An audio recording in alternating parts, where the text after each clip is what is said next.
Kasi po kailangan natin ang pipigil para hindi matanggal ang Vice President.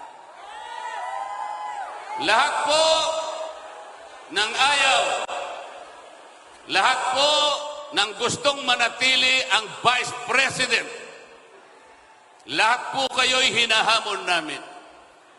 Dalhin po nyo lahat ang PDP laban.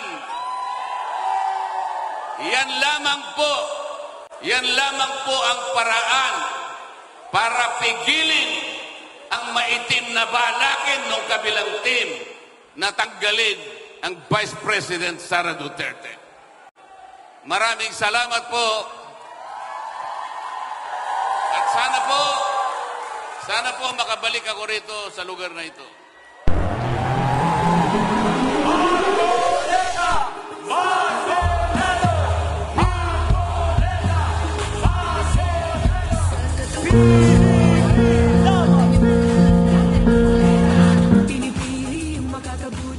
Sana makabalik po ako sa lugar na ito.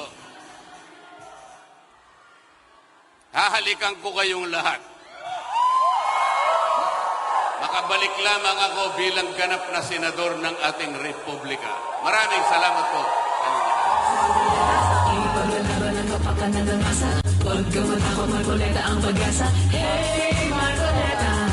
Tapang na talino ang tinig sandata sa inyong balota.